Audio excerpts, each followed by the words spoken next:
السلام علیکم ورحمۃ اللہ وبرکاتہ۔ امید کرتا ہوں آپ سب خیریت سے ہوں گے۔ میرا نام سید محمد شجاع نییر، میرا پیج یوٹیوب پر اور فیس بک پر وائس آف سید کے نام سے یقیناً آپ سب دیکھ رہے ہوں گے۔ اس کو لائک کرنا اور شیئر کرنا ہرگز نہ بھولیں۔ آج میرا کچھ موضوع یوں ہے کہ 2 دن میں ویڈیو اپلوڈ نہیں کر پایا، اس پر آپ سب سے معذرت ہے اور آپ سب سے مؤدبانہ گزارش ہے کہ مجھے دعا میں اپنی یاد رکھیے گا۔ حادثہ کچھ یوں ہوا کہ میں ناگن چورنگی پر عصر کی نماز پڑھنے ابھی اماں پارک کے سامنے مدنی مسجد میں گیا اور وہاں پر جو ہے بیگ کے سامنے میں نے عصر کی نماز پڑھی۔ نماز کے بعد مغرب کی جماعت جب کھڑی ہوئی تو میں جماعت کے ساتھ ساتھ آگے بڑھ گیا اور میرا بیگ پیچھے رہ گیا۔ دماغ میں میرے آیا کہ میں بیگ کو آگے رکھ لوں، لیکن وہ دماغ سے نکلنا تھا، اس وقت نکل گیا۔ اس کے بعد میں مغرب کی نماز پڑھ کے ایک ساتھی سے الٹے ہاتھ کی طرف بات کر رہا تھا کہ میرے ایک بہت معزز ساتھی نے کسی نے بیگ اٹھا لیا اور بیگ اٹھا کر وہ صاحب سمجھ رہے تھے کہ لیپ ٹاپ ہوگا۔ اللہ کے فضل و کرم سے اس کے اندر لیپ ٹاپ نہیں تھا، کوئی ایسی چیز نہیں تھی، لیکن یہ کہ کچھ قیمتی سامان تھے جو کہ میں نے پیج پہ لگایا بھی ہوگا اپنے۔ اس کے اندر میرے اوریجنل ATM کارڈ تھے، اوریجنل NIC تھا، اوریجنل بائک کے کاغذات تھے، اسی طریقے سے کچھ کیش موجود تھا، ایک کی پیڈ والا موبائل موجود تھا۔ یہ ساری چیزیں اس کے اندر چلی گئیں اور پیسے چیزیں اتنی زیادہ اہم نہیں تھی، لیکن ڈاکیومنٹس جو تھے نا وہ بہت اہم تھے۔ اس میں کچھ فوٹو کاپی والے ڈاکیومنٹس رکھے ہوئے تھے، اوریجنل بس صرف 2-3 چیزیں تھیں، لیکن یہ کہ جو فوٹو کاپی ڈاکیومنٹس تھے وہ بہت قیمتی تھے۔ اب وہ ڈھونڈنا دوبارہ گھر میں نے بہت کوشش کی، لیکن وہ اللہ کے حکم ہوگا تو انشاءاللہ مل جائے گا، نہیں اگر نصیب میں ہوگا تو نہیں ملے گا۔ لیکن سب پر میں اتنی سی بات ضرور عرض کروں گا، اگر یہ ویڈیو اس لڑکے تک پہنچتی ہے میری تو اس لڑکے سے میں یہی عرض کروں گا، میرے دوست تمہیں کسی کوئی کام کی چیز کوئی بھی اس میں سے نہیں ملی ہوگی، کیونکہ تمہارے کام کی اس میں کوئی چیز نہیں ہے۔ عطر کی بوتل، پرفیوم کی بوتل اگر یہ تمہارے کام کی ہے تو 2 دن 4 دن لگا لینا۔ ٹیشو پیپر اگر تمہارے کام کا ہے تو وہ استعمال کر لینا، کوئی مسئلے کی بات نہیں ہے۔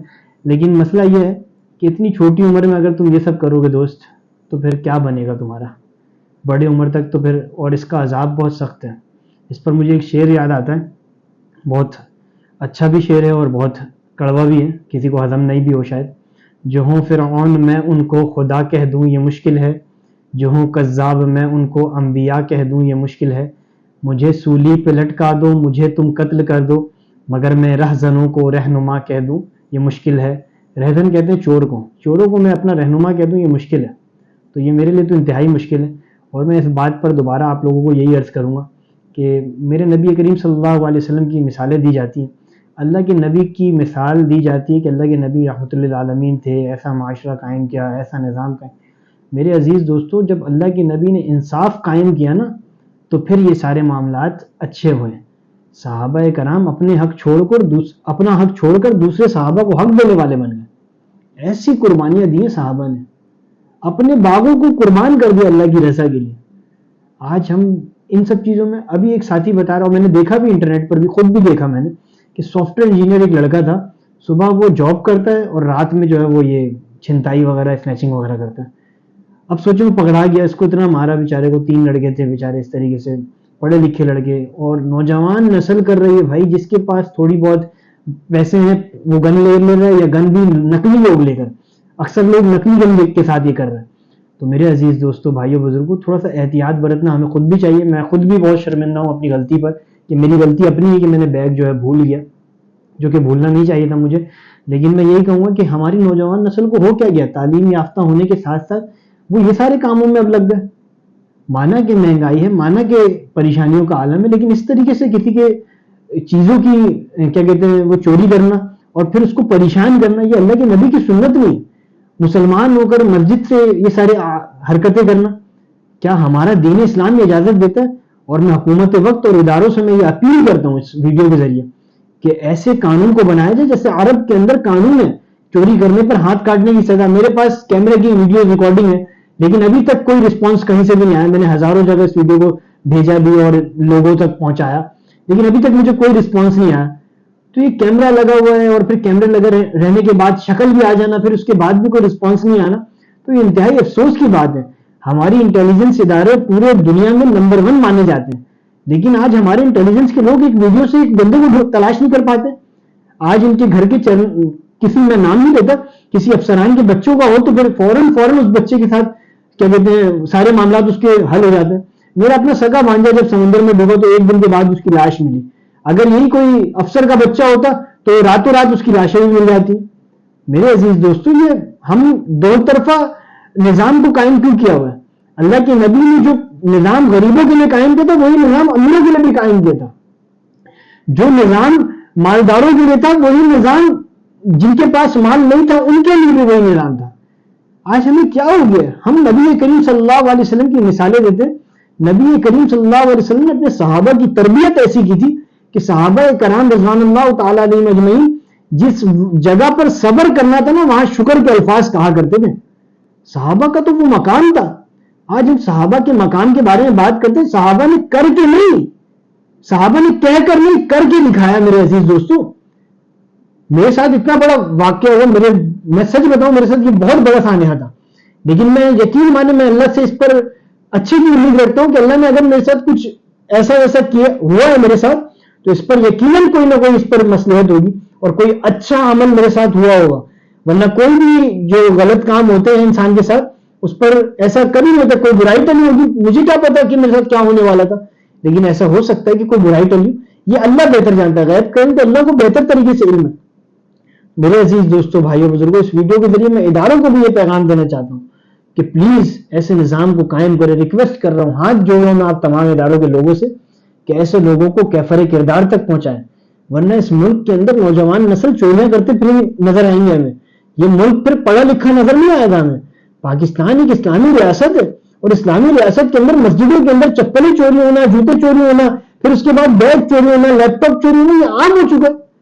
آج لوگ مسجد جانا چھوڑ چکے اس وجہ کر مسجد میں بچوں کو اپنے بھیجنا چھوڑ چکے. چپلیں کوئی نہیں پہن کے نہیں جا سکتا مسجد میں، بیگ کوئی رکھ نہیں سکتا مسجد کے اندر. مسجد میں کس طریقے سے جائیں ہم؟ میرے عزیز دوستوں، اداروں سے میں یہ اپیل کرتا ہوں، درخواست کرتا ہوں کہ پلیز ایسے لوگوں کو آپ جو ہے ریکویسٹ کر رہا ہوں میں کیفر کردار تک پہنچائیں اور سخت سے سخت سزا نصیب دے جو اسلامی قوانین کے تحت ہے. ان کے ہاتھ کے کاٹنے کو نظام کو قائم کیا جائے، اسمبلی سے بل پیش کیا جائے اور بل کی منظوری صدارتی احکام سے ہونی چاہیے اور جلد از جلد ہونی چاہیے تاکہ اس ملک کے اندر امن کا نظام قائم ہو سکے. اور جب تک یہ ساری چیزیں نہیں ہوں گی، جب تک یہ عمل نہیں ہوگا، اس ملک کے اندر قتل و غارت بھی عام ہوتی رہے گی، زنا عام ہوتا رہے گا، اس ملک کے اندر چوریاں عام ہوتی رہیں گی. نکاح آج مشکل ہو گیا، نکاح آج مشکل ہو گیا، زنا عام ہو گیا کیونکہ زنا کم پیسوں میں ہو جاتا ہے، نکاح 10 لاکھ میں ہوتا ہے. میرے عزیز دوستوں، ہمیں کیا ہو گیا؟ ہم کس طرف جا رہے ہیں؟ اپنے آپ کو مسلمان کہتے ہیں. مسلمانوں کا نظام تو یہ نہیں تھا، مسلمانوں کا کام تو یہ نہیں تھا، مسلمانوں کے ایسے حالات تو نہیں تھے کبھی. اللہ کے نبی کے دور میں تو ایسا کچھ بھی نہیں ہوا. میرے عزیز دوستوں، بھائیوں، بزرگوں، ہم اپنے بچوں کو پیغام دیں کہ میرے عزیز دوستوں، بچے جس طریقے سے جو ہے نا برائی کی طرف جا رہے ہیں اسی طریقے سے اچھائی کی طرف جا رہے ہیں. میں ڈیفنس میں عائشہ مسجد میں نماز پڑھنے گیا، نماز اثر کی جلدی میں پڑھا، جوتا باہر بھول کر چلا گیا. مسجد عائشہ کی بات بتا رہا ہوں. ڈیفنس کی مسجد ہے، کوئی سیکورٹی کا نظام بھی نہیں اس میں. اللہ کے فضل و کرم سے اتنے ماشاءاللہ ہمارے ملک کے ایماندار لوگ ہوتے ہیں کہ انہیں پتہ بھی نہیں ہوتا. تو مسجد کے اندر نماز پڑھنے گیا، جوتا وہاں سے باہر سے مغرب کی نماز پڑھ کے نکلا، جوتا غائب ہو گیا. اور مغرب کی نماز جب میں نے پڑھی تو چھوٹے چھوٹے بچوں کو جب میں نے دیکھا نا نماز میں، اتنی خوشی ہوئی کہ آج نوجوان کس طرف ماشاءاللہ تیزی سے نماز کی طرف بھاگے چلے آئے. اور آج میں کچھ جگہوں پر دیکھتا ہوں تو وہاں بچے کرکٹ کھیل رہے ہوتے ہیں، وہاں بچے کیا کہتے ہیں ڈبے والے گیم میں گھومے ہوئے ہوتے ہیں، یا پھر گلی کوچوں میں کسی لڑکیوں کے پیچھے آوارہ گردی کرتے ہوئے دکھ جاتے ہیں. میرے عزیز دوستوں، یہ ہمارے نوجوانوں کا یہ کام نہیں تھا. اپنے گھروں کے اندر نظام کو قائم کریں، اپنی ماں بیٹیوں کو تیار کریں کہ دین کی خدمت آپ سے اللہ نے لینی ہے. آج کس طرف جا رہا ہے ہمارا معاشرہ میں سمجھ میں نہیں آتا. اللہ تعالیٰ عمل کی توفیق نصیب کرے. اور حکومت سے، اداروں سے میں اپیل کرتا ہوں کہ ایسے لوگوں کو اسلامی نظام کے تحت سزا دی جائے اور ملک کے اندر امن و سکون کا نظام قائم کیا جائے. اللہ تعالیٰ آپ سب کا حامی و ناصر ہو. انشاءاللہ پھر ملاقات ہوگی. اجازت دیجیے گا. سید محمد شجاع نیر کا پیج وائس آف سید کے نام سے لائک کرنا ہرگز نہ بھولیں، فیس بک پر بھی اور یوٹیوب پر بھی.